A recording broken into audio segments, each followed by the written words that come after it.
शाश्वत उत्पादन देणारं तर ते ऊस पीक आहे. परंतु आता दिवसेंदिवस समस्या वाढत चालल्या. मॅनेजमेंटमध्ये जर तफावत झाली तर त्याचा उत्पादनावर परिणाम होऊ शकतो. नर्सरीतून रोपं आणून लावणं, टिपरे पद्धतीने लावणं, कोणती पद्धत सोपी? 2 टिपरी पद्धत जी आहे चांगल्या प्रकारे करू शकता. तर 2 टिपरी मध्ये जे अंतर आहे 6 ते 8 इंचाचं अंतर जे आहे आपल्याला गरजेचं आहे. कोणत्या प्लॉट मधून आपण बियाणं आणलं पाहिजे? तर 8 ते 9 महिन्याचा जो काही ऊस आहे त्या बियाणं लागवडीसाठी निवडणं फार गरजेचं आहे. ते मधले जे काही आपल्याला 14-15 टिपरी जे मिळतात ते लागवडीसाठी चांगले मानले जातात. 200 टनापर्यंत शेतकरी आता मजल मारताय.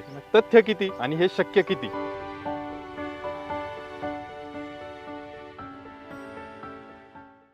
शेतकरी बंधूंनो नमस्कार, मी आपला ॲग्री डॉक्टर तेजस कोल्हे. आज माझ्या सोबत आहेत अतुल टेमगिरे, जे की आपल्याला ऊस या पिकाविषयी मार्गदर्शन करणार आहे. मित्रांनो, आपण जाणता की महाराष्ट्रामध्ये नगदी पिकामध्ये प्रामुख्याने घेतलं जाणारं आणि शेतकऱ्यांना एक शाश्वत उत्पादन देणारं किंवा ज्याला आपण म्हणतो शाश्वत नफा देणारं पीक तर ते ऊस